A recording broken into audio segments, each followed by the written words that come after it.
Olá pessoal, tudo bem? Boa tarde. Interrompeu o almoço de vocês aí para mais uma live muito especial em que eu vou conversar com o meu amigo Tiago Guterres sobre essa polêmica referente à participação em licitação de empresas em recuperação judicial. Como é que fica essa questão aí, especialmente depois da decisão mais recente do a decisão mais recente do Tribunal de Contas, encaminhando o convite aqui para o meu amigo Tiago, para que a gente comece essa live. Uma live rápida, live aí na hora do almoço, para a gente debater esse tema. Fala, Tiago, tudo bom? Fala, André. Tudo bem? Tudo bem? Consegue me ouvir bem aí? Tô ouvindo bem. E você, tá me Beleza. ouvindo? Sim, perfeitamente. Bem, vamos lá. Vou começar, Tiago, te apresentando, né? Desde já eu quero te agradecer aí a aceitação do convite para falar sobre esse assunto. A gente tem conversado privadamente sobre isso. Para mim tá uma confusão isso aí, tá, tá difícil de entender até, mas vamos tentar entender, compreender melhor essa polêmica e tentar decifrar ali os detalhes das decisões, tanto do STJ quanto do TCU. Então, já começo te agradecendo e vou fazer uma rápida apresentação sua para a minha audiência. Né? Tiago é um grande amigo meu de longa data. Tiago é o padrinho do Lucas. Vocês que veem aí o Luquinhas, que aparece muito aqui no meu Instagram, meu filho. Tiago é padrinho do meu filho, um grande amigo de longa data. A gente se conheceu na AGU. Tiago era advogado da União, hoje é procurador do Ministério Público junto ao Tribunal de Contas, né? Não é procurador do Ministério Público do Tribunal de Contas, né, Tiago? Vocês ficam chateados quando a gente fala isso. Tiago é procurador do Ministério Público junto ao Tribunal de Contas e atualmente ocupa o cargo de procurador-geral do MP junto ao TCE do Rio Grande do Norte. Tiago é graduado em Direito pela Unifor, no Ceará, tem mestrado em Direito pela Universidade de Edimburgo, né, uma das 20 melhores universidades do mundo, se não me engano, né, uma das faculdades mais antigas, tradicionais, e também tem mestrado em Economia pela Universidade Rei Juan Carlos, em Madrid. Estudou lá com o Jesus Huerta de Soto. Bem, além, óbvio, de ter esse invejoso currículo, Tiago ocupa há um bom tempo, como eu disse, a função aí de Ministério Público junto ao Tribunal de Contas. Então, tem mais do que a autoridade necessária para conversar com a gente nesse assunto. E, aliás, tem um Instagram que tem postado conteúdos muito bons e relevantes. Recomendo todos que sigam lá para ficar por dentro de questões mais atuais de direito administrativo, financeiro, controle externo. Enfim, Tiago, primeiro, obrigado aí por aceitar esse convite, viu? Eu quem agradeço, André. Fico muito honroso com o convite. A gente já vinha planejando essa live há muito tempo e não saía. E aí finalmente apareceu um tema que une nossas duas áreas, né? Que a É princípio são verdade. tão distantes, o direito empresarial e o direito administrativo. É Mas só a verdade. princípio distantes. Na verdade, a gente vai ver que tem muitos temas aí que são correlacionados. E eu acho que a gente vai ter tema aí para fazer outras lives muito boas. Então, deixa eu Mas colocar aqui o tema da live e vou fixar aqui, porque aí quem entrar já sabe do que a gente está tratando. Ó, ficou aí. Recuperação judicial e licitações. Bem, Tiago, o tema que a gente propôs é até maior, né? Aliás, afinal, é possível exigir certidão negativa de recuperação judicial no edital, né? Para a gente entender. Eu vou começar, porque eu quero mais me ouvir aqui, mas eu vou começar só fazendo uma introdução do assunto depois eu quero ver sua opinião, né? O Superior Tribunal de Justiça, ele tem um precedente mais antigo, deixa eu até pegar aqui, que foi uma medida cautelar, foi a medida cautelar 23499, né? Esse aqui foi um caso que foi interessante. Uma empresa, ela requereu uma liminar para que ela fosse autorizada a participar de licitações pela administração pública, né? Aí, esse pedido foi negado em primeira instância, o juiz lá disse que, ó, você não pode fazer um pedido genérico desse jeito, né? Eu quero participar de licitações, né? Estando em recuperação. Aí entendeu que o pedido era genérico e tal, e não conheceu. Só que foi interposto recurso e o Tribunal de Justiça deferiu o pedido, né? Deferiu o pedido, a empresa queria lá esse provimento que assegurasse ela o direito de participar de licitações, e o TJ do Rio Grande do Sul disse, ó, aqui eu não posso aplicar o 31, inciso 2º da Lei de Licitações, que é aquele artigo que exige a apresentação de certidão negativa de falência e concordata, né? Aí, beleza, isso foi pro STJ. O ministro, inicialmente, o ministro Humberto Martins, inicialmente deferiu a liminar suspendendo o acórdão, mas depois, no julgamento do agravo, prevaleceu o voto do ministro Mauro Campbell, né? E aí ele disse, ó, aqui a gente tem uma orientação no STJ de quando se trata de empresa em recuperação social, a gente relativizar certas exigências e tal. Então, a gente tem que relativizar essa exigência aí de licitação, de certidão negativa de licitação. Ou seja, foi um precedente que não é um precedente robusto, digamos assim. Aí depois o STJ volta a enfrentar o assunto no Aresp 309.867, da primeira turma. O relator foi o ministro Gurgel. Aí nesse aqui o STJ pegou e falou o seguinte, ó, a exigência da apresentação de CND deve ser relativizada a fim de possibilitar a empresa em recuperação judicial participar do certame, desde que demonstre, na fase de habilitação, a sua viabilidade econômica. Ou seja, é como se o STJ tivesse dito, ó, você não pode desclassificar pelo fato de ela estar em recuperação judicial. Se ela não apresentou a certidão lá, você não pode desclassificar. Agora, nada impede que você, o pregoeiro ou a comissão, diligencie para ver se ela tem viabilidade econômica ou não. Beleza. O TCU, ele tem um precedente inicial, que eu anotei aqui, que é o acórdão 1201/2020, né, em que o TCU diz assim, ó, é possível a participação em licitação de empresa em RJ, desde que amparadas em certidão emitida pela instância judicial competente que certifique que a interessada está apta econômico e financeiramente. Ou seja, também você não pode desclassificar pelo simples fato dela estar com a certidão positiva de RJ. Agora, eu quero saber se ela é viável ou não. E aí você teria que pedir, talvez, aí ao próprio juiz da recuperação essa certidão.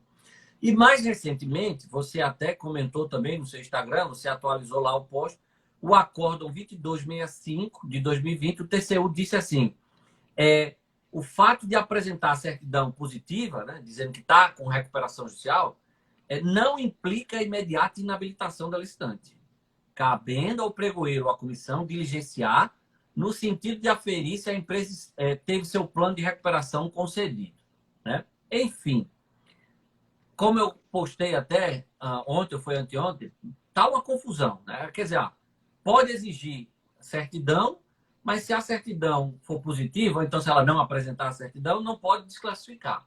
Aí tem que ver a viabilidade. Mas quem vê essa viabilidade?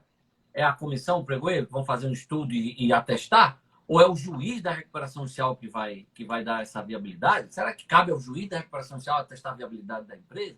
E outra, se o juiz atestar, por exemplo, lá, ou se ela tiver tido, isso é suficiente, se ela teve, o juiz simplesmente atestar que ela teve o plano de conceder, a recuperação concedida, isso é suficiente? Isso eximiria o gestor lá na frente? Porque aí ela estava com o plano? Enfim, esse é o contexto aí da discussão. Eu queria ouvir você agora. Perfeito, André. Você já resumiu bem o problema todo. Então, pegando tudo isso que você falou, primeiro existia a discussão sobre a possibilidade de uma empresa em recuperação participar ou não de licitações. Existia toda a polêmica, divergência doutrinária, enfim, essa discussão foi meio que pacificada pela jurisprudência tanto do STJ como do TCU. Ou seja, é possível uma empresa em recuperação participar de licitações, certo? Isso aí Beleza. a gente não tem dúvida. Desde que Esse é o comprovada, problema. desde que, né, a ressalva do STJ, que também é a ressalva do TCU, desde que seja comprovada a aptidão econômico-financeira da empresa recuperanda, certo? Até aí a gente está, Ok. isso aí tá ok, não tem dúvida. Aí vem as discussões posteriores. O que aconteceu, por exemplo, no caso concreto que resultou nessa última decisão do STJ, é que existia a exigência da certidão negativa de falência e recuperação judicial como condição para habilitação. Isso você fala do 2265 do TCU. Não, estou falando do caso do STJ, o Ah, do STJ. 309, isso, o 309. Era uma obra muito grande, e existia a exigência em edital da certidão negativa de falência e recuperação judicial. Ponto. Como condição para habilitação. O TJ do Espírito Santo concordou com essa exigência do edital, e o STJ reformou, falando basicamente isso que você disse. É possível a participação, desde que comprovada a capacidade econômico-financeira. Isso nos leva a entender, em um primeiro momento, que, ou seja, não é possível a exigência em edital, certo? Sim, Significa dizer que a administração não pode exigir em edital a certidão negativa de recuperação judicial, como condição de habilitação. Só que isso. o que o TCU tem dito? O TCU diz, não é bem assim. É possível exigir a certidão negativa, só que caso ela venha com a informação de que a empresa está em recuperação judicial, a comissão ou o pregoeiro vai tomar diligências, fazer diligências para averiguar a capacidade econômico-financeira, certo? Ou seja, Certo. não existe problema em ter a exigência no edital. A exigência, ela não pode ser uma condição de habilitação. Só que Isso. o que acontece é que os editais, a maioria dos editais, não esclarece isso. Não, ele coloca a exigência e não esclarece que aquilo dali não vai inabilitar. E aí, qual foi o Entendi. caso que chegou no TCU recentemente? Uma empresa, com base na jurisprudência do TCU, disse o seguinte: olha, eles estão me exigindo a certidão negativa de recuperação judicial como condição de habilitação. Aí o TCU disse: não tem irregularidade nessa exigência. O que não pode é a administração inabilitar por isso, certo? E aí vem Ou uma seja, outra questão. ou seja, eu peço a certidão é, é mais para saber se você está ou não. Se você não estiver, Exatamente. ótimo, eu nem me preocupo. Se você estiver, acende uma luz que me obriga a A averiguar. avaliar a capacidade econômico-financeira. Ou Então, seja, a exigência não é para inabilitar, é só para me dar mais informações para eu saber se eu preciso averiguar mais ou não sua viabilidade econômico-financeira. exatamente. Então, o que acontece? Nos editais, por exemplo, os editais que eu vejo aqui no Rio Grande do Norte, os editais pedem a certidão negativa de falência apenas. Só que, normalmente, a própria certidão negativa já vem com a informação se está ou não em recuperação judicial, certo? Entendi. Só que ela não serve, como ele coloca só a exigência de falência, significa dizer que a certidão de recuperação judicial ela não é relevante para fins de habilitação. Só que os editais, que eu tenho visto, os editais do governo federal têm feito, por recomendação da AGU, da qual você faz parte, pede a certidão negativa de falência e recuperação judicial, mas deixa claro que se a certidão for positiva, é preciso que a empresa apresente informação se o plano foi ou não que o juízo apresente a informação de se o plano de recuperação foi ou não aprovado. Aí a gente já parte para essa outra discussão, a discussão de quem é a competência para avaliar a aptidão econômico-financeira. No âmbito federal, por orientação da AGU, e o TCU tem seguido essa orientação, e isso já consta nos editais do governo federal, está muito claro que é um critério objetivo, aprovação ou não do plano de recuperação judicial. Se o plano foi aprovado, significa que a empresa tem condições de participar, de ser contratada. Se o plano não foi aprovado, então fica claro que não há condições. Então é isso. Nos editais do governo federal consta a cláusula, vou até pegar aqui a cláusula, como é que ela está, para ficar bem claro. Ó, as interessadas deverão apresentar os seguintes documentos para sua habilitação jurídica: qualificação econômico-financeira, certidão negativa de falência, recuperação judicial ou extrajudicial, expedida pelo distribuidor da sede da proponente, sendo que, no caso de certidão positiva de recuperação judicial ou extrajudicial, deverá ser apresentada a comprovação de que o respectivo plano de recuperação judicial foi acolhido pelo juízo, na forma do artigo 58 da Lei 11.101, sob pena de inabilitação, devendo ainda comprovar todos os demais requisitos. Então, no âmbito federal, e o TCU tem acolhido essa posição, e eu acho que essa é a posição mais adequada para o caso, para se respeitar a jurisprudência que tem se formado do STJ, é utilizar esse critério objetivo de avaliação da capacidade econômico-financeira. É claro que não é um critério que vai resolver, né? Não significa não significa que a empresa vai conseguir realmente cumprir e concluir a obra. Mas é uma solução melhor do que deixar na mão da comissão de licitação, na mão do pregoeiro, que não tem, por natureza, a qualificação para avaliar esse tipo de documentação. Não tem a condição de avaliar o balanço de uma empresa e ver se ela tem condições. Até porque, em princípio, ela não tem, né? Uma empresa que pede recuperação judicial, e esse, inclusive, é um dos argumentos para aqueles que defendem que não é cabível a participação dessas empresas em licitações, é porque existe uma presunção absoluta de insolvência. Afinal, ela requereu uma recuperação judicial. Entendeu? Entendi. Então, se existe essa presunção absoluta de insolvência, como é que você vai admitir que ela tem essa aptidão? Do ponto de vista do direito empresarial, essa afirmação ela não é de todo correta, né?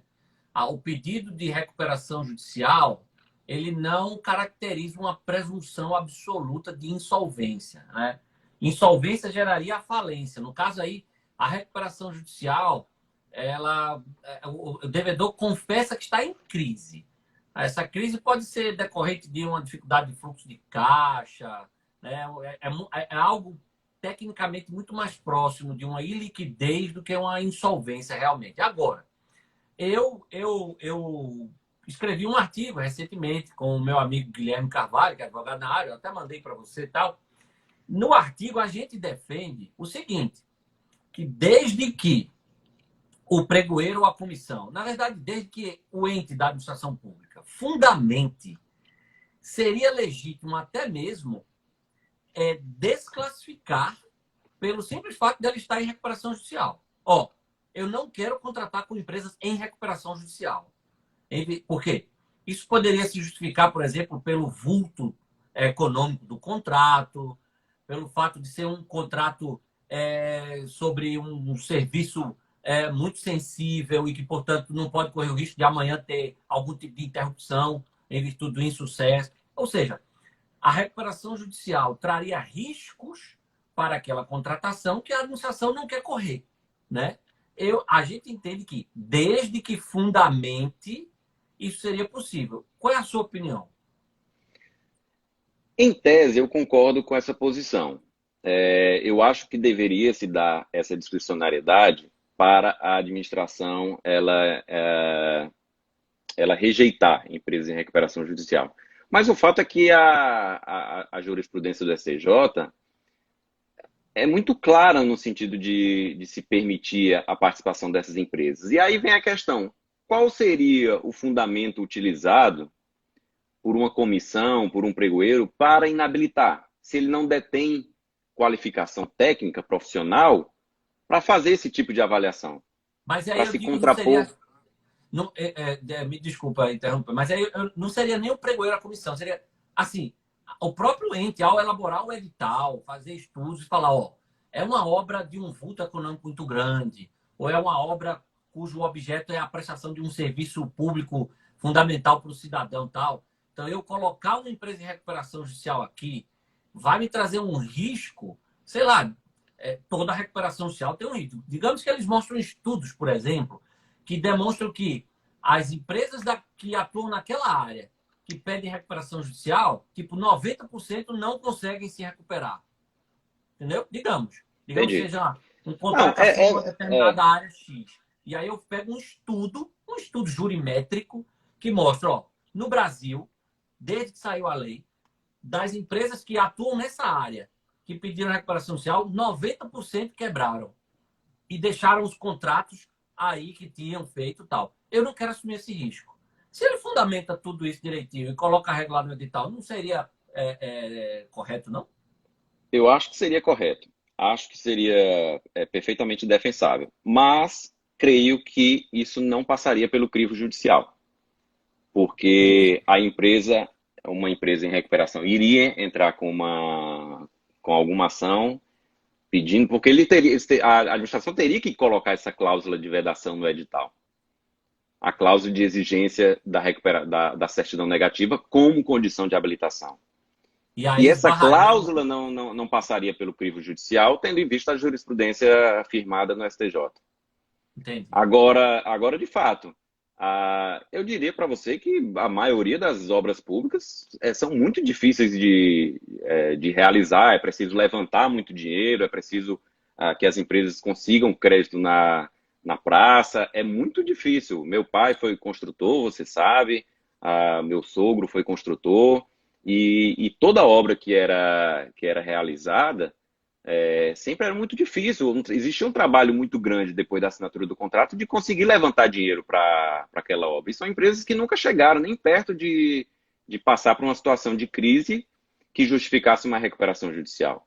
E mesmo assim era muito difícil, sempre foi muito difícil levar a ter uma obra. Uma obra pública é muito complicada, tem toda a burocracia, toda a fiscalização, todo o temor dos fiscais do contrato, da administração pública, de não conseguir concluir aquela obra. Quando é obra, e eu cito isso até no curso de recuperação judicial, do qual eu fiz parte a seu convite, na parte que a gente fala sobre esse tema, eu cito os casos das obras que são financiadas pelo Banco Mundial. Os critérios do Banco Mundial são muito rigorosos, muito rigorosos. E se a administração não consegue concluir uma determinada obra num determinado prazo, aquele recurso é perdido, né? Ele não, simplesmente não se tem mais a possibilidade de a administração pública conseguir esse empréstimo. E isso para estados, municípios que estão em crise, que não conseguem recursos para investimentos, é muito complicado. Então, seriam obras, por exemplo, que seria muito conveniente você excluir essas empresas. Seria oportuno excluir essas empresas para diminuir o risco, né?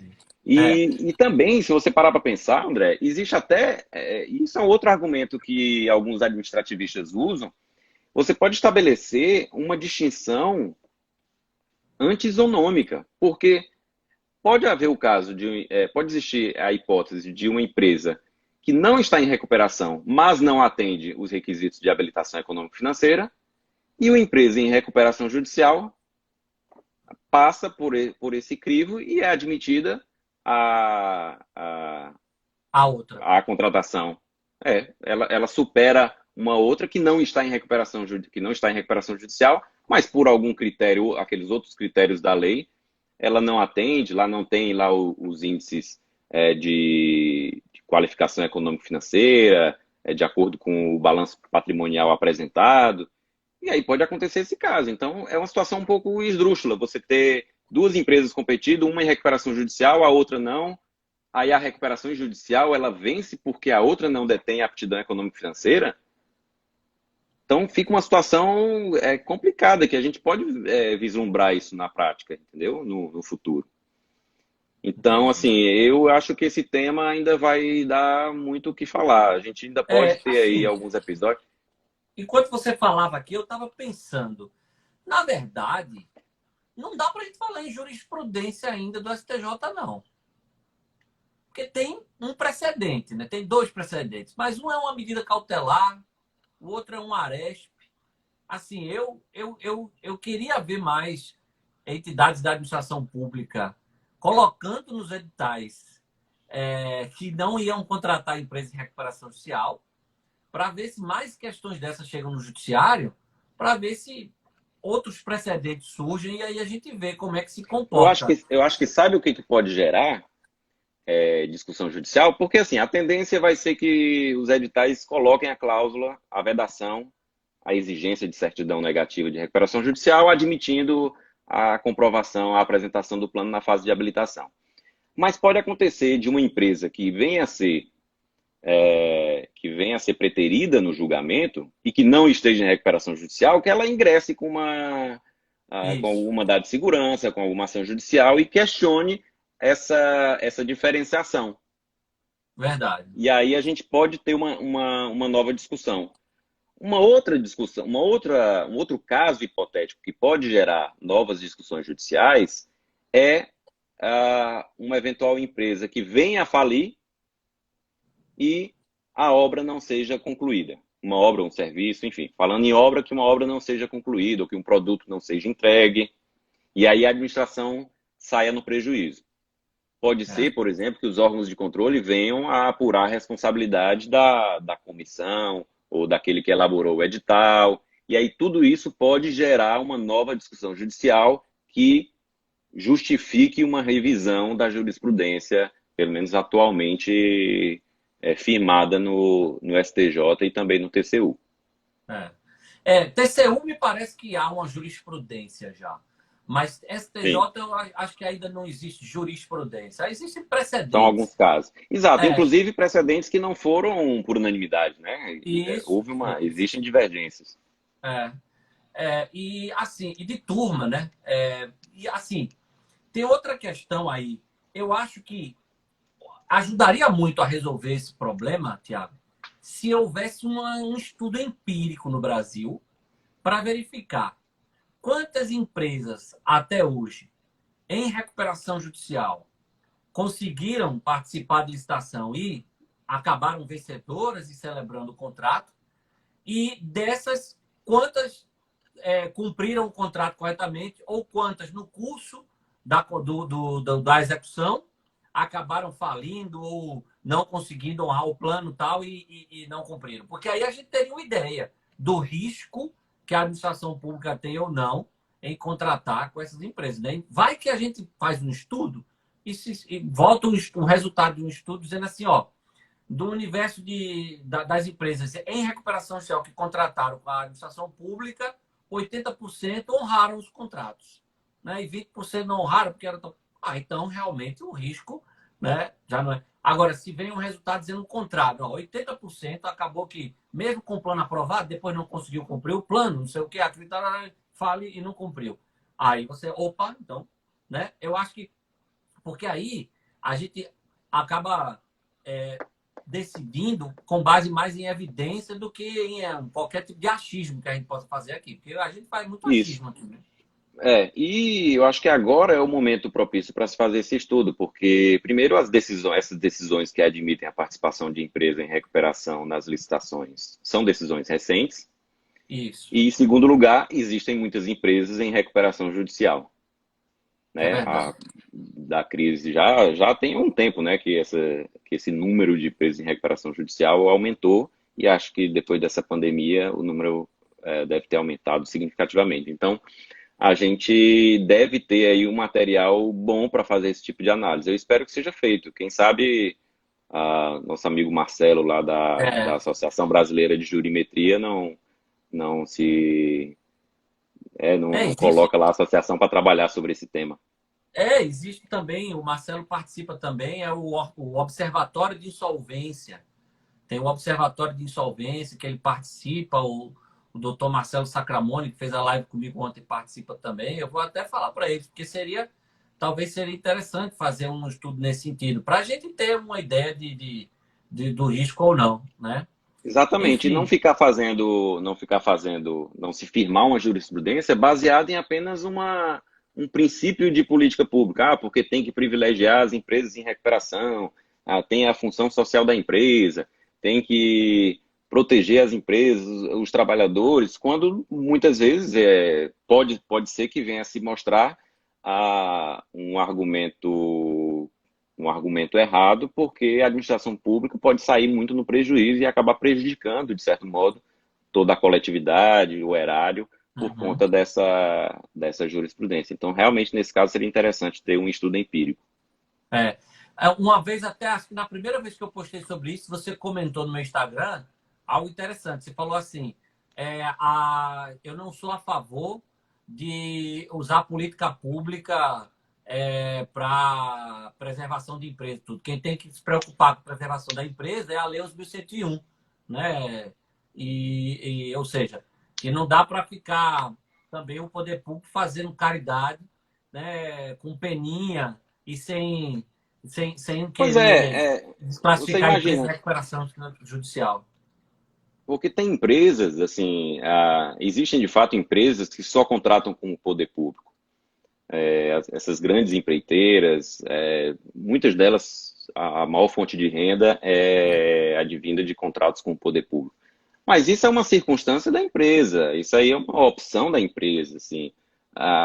Quer dizer que o governo vai desprestigiar os princípios licitatórios, que são aqueles o principal deles que adquirir, né, fazer a aquisição mais vantajosa para a administração pública, para privilegiar essas empresas que, por uma circunstância, optaram por contratar com o poder público e depois enfrentaram uma situação de crise que ensejou a recuperação judicial.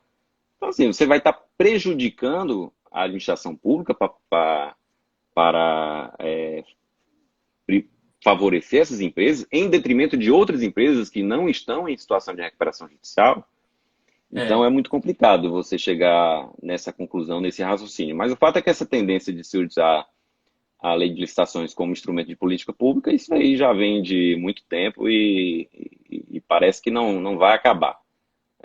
Contratação de empresas que atendam requisitos de sustentabilidade, que contratem minorias, enfim, isso aí é tema é, para muita conversa. é verdade. Aí seria outra live.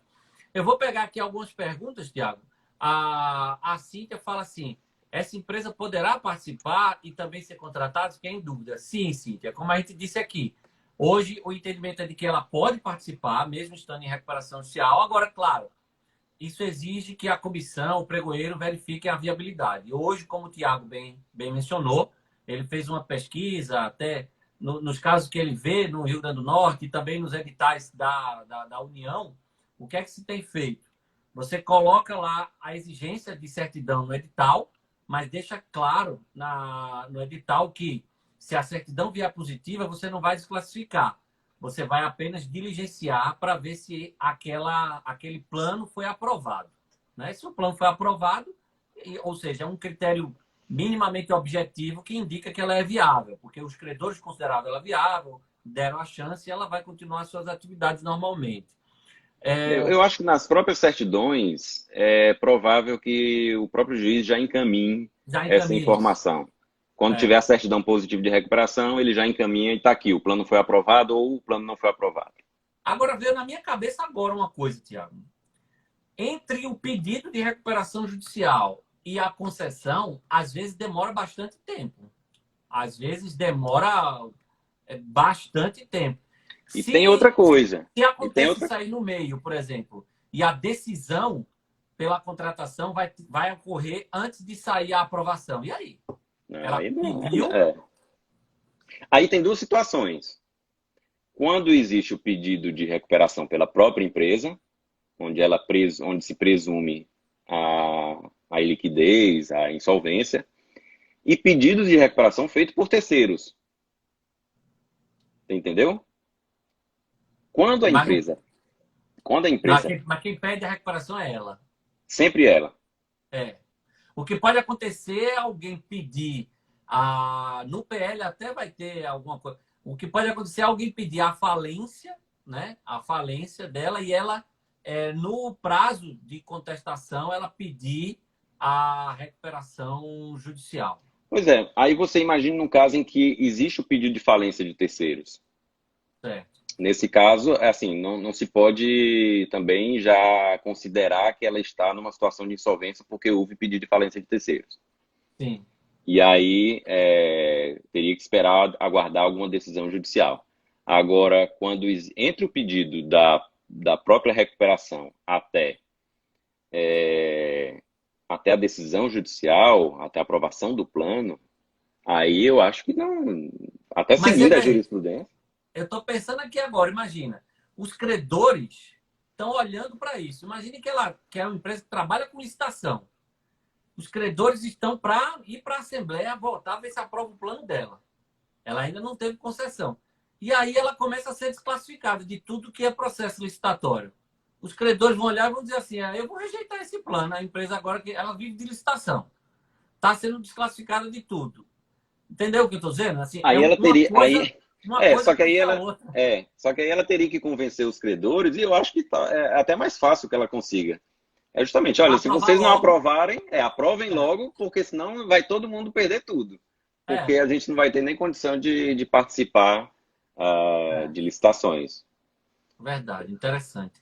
O Cristiano pergunta aqui: a lei possibilita exigir patrimônio líquido mínimo na qualificação econômico-financeira. É difícil empresa em RJ atender a isso, sobretudo se for prestadora de serviço. É verdade. É exatamente o caso que a gente tá falando da possível distinção, diferenciação antisonômica. Entendi. Aí ela consegue uma decisão judicial, ela consegue E a outra que não um está, provimento, porque ela está em recuperação judicial, e aí talvez isso seja uma situação inerente à empresa em recuperação judicial, enfim. Ela pode conseguir a participação e uma outra, de repente, ser preterida.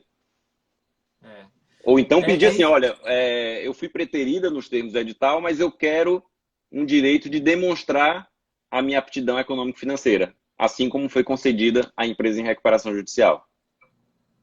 Demonstrar Entendi, no caso concreto, demonstrar na circunstância do momento. entendi. É, é. O Cristiano também fala aqui, mas a empresa só está em RJ quando é concedida, não quando é autorizado o processamento. Não, exatamente, Cristiano. Aí é isso que pode acontecer, ó. Imagina, a empresa pediu recuperação, aí o juiz deferiu o processamento. Aí está naquela fase lá de habilitar os créditos, dela apresentar o plano, depois os credores apresentarem objeções, marcar a assembleia, etc. Nesse período, ela está tentando participar de algumas licitações. Aí vem a certidão. A certidão vai dizer que ela pediu recuperação, mas que ela não está ainda com o plano concedido. E aí? Vamos desclassificar ou vamos manter? Porque se desclassificar, isso pode até ser um motivo para amanhã os credores disserem: eu não vou, porque ela está perdendo os contratos, tudo, ela está tendo. Se aprovar, de repente pode ser um fator que os credores vão olhar e vão dizer: não, essa empresa continua atuando, tanto que ela está ganhando licitação aqui, então é uma empresa que é viável, eu vou aprovar o plano. Então, assim, o assunto é muito complexo, é muito complexo. O ideal é que se fizesse realmente um estudo, como eu disse, para que a gente consiga estabelecer critérios minimamente objetivos para aferir isso. Esse critério que você mencionou, que a União vem usando, é bom. Agora, existe uma zona cinzenta aí que ele acaba não valendo, como essa que eu mencionei. Mas a maioria das vezes vai valer, beleza. Olhei lá. Tá positiva, mas o plano já foi aprovado? Ok, então é isso. Enfim, você quer fazer mais alguma observação, Tiago? Não, acho que a gente já abordou todos os pontos. Eu só tenho a agradecer o convite que você me fez para falar sobre esse tema e fico à disposição para futuras lives. Beleza, obrigado, obrigado mais uma vez. Eu acho que a gente abordou bem aqui a questão, né? A gente falou da jurisprudência do STJ, falamos, ó, pode hoje, resumindo, vamos tentar fazer um resumo da obra. O resumo da obra hoje é o seguinte: pode exigir a certidão no edital, pode. O acórdão recente do TCU deixa claro isso, pode. Só que vamos compatibilizar isso com o que já decidiu o próprio TCU e com o que já decidiu o STJ em alguns precedentes. Embora você possa exigir a certidão, se a certidão vem positiva, você não deve, simplesmente por isso, desclassificar. Você deve diligenciar para ver se ela tem ou não viabilidade econômica. E os editais hoje da União, por exemplo, até por recomendação da AGU, como você bem colocou, dizem que como é que deve ser feita essa diligência? Como é que você diligencia para ver se ela está viável ou não? Você vai procurar, vai pedir ao juízo da recuperação judicial uma informação se aquele plano já foi aprovado pelos credores e se a RJ já foi concedida pelo juiz. Muitas vezes, você nem vai precisar fazer isso, porque a própria certidão já traz essa informação detalhada, né? Ela diz que é positiva, mas ó, tá em recuperação, mas o plano foi aprovado em tal dia e concedido e tal. E aí você tem um dado objetivo que te assegura um mínimo de viabilidade ali. Correto. E se o edital vier só com a exigência de certidão negativa de falência e recuperação judicial, você pode pedir mais esclarecimentos para a Certo, comissão, para certo. saber se aquilo que eles estão exigindo é uma condição de inabilitação ou se eles vão avaliar a eventual aprovação do plano ou não. E Né? aí vem a minha opinião, que eu acho que em situações excepcionais poderia sim o gestor público, a administração pública, eliminar simplesmente por ela estar em recuperação social. Dizer, eu não quero contratar com empresa de recuperação social. Agora, desde que ela fundamentasse muito bem. Aí eu dei os exemplos aqui, fazer estudos e tal. Agora, quanto a essa minha opinião, aí a gente não tem precedente ainda, né? Assim, específico, que tenha abordado Exato. especificamente Vai isso. ser difícil porque eles teriam, como a gente falou, teriam que incluir a cláusula no edital, Isso, e aí isso. eles não iam poder colocar no edital a fundamentação lá do processo administrativo. A cláusula ia ser uma cláusula objetiva, vedando. E E aí aí seria provavelmente esbarraria questionado, e no. aí teria que levar esse questionamento para o judiciário, enfim. Aí ia É, ter é uma longa todos os história. desdobramentos. Né? Meu amigo, muito obrigado. Agora que fizemos a primeira, vamos ver se a gente faz outras aí. Né? Temos aquela nossa ideia, que eu não vou dizer, de fazer aquela live, que também envolve direito empresarial, né? Um pouco. Mas, ó, obrigado. Obrigado por dispor do seu tempo aí no horário do almoço. Bom resto de dia aí para você. Bom trabalho e até a próxima. Obrigado, André. Boa tarde a você e a todos. Valeu. Obrigado ao pessoal que nos acompanhou aí. É óbvio que eu vou salvar a live, vou postar agora mesmo, vai ficar lá no meu IGTV. E para quem ainda não conhece o Instagram do Tiago, Tiago.guterres, Tiago.th.guterres, confere lá, porque é disparado o melhor conteúdo aí atualmente sobre direito administrativo, direito financeiro, controle externo. Tá bom? Um grande abraço, até a próxima.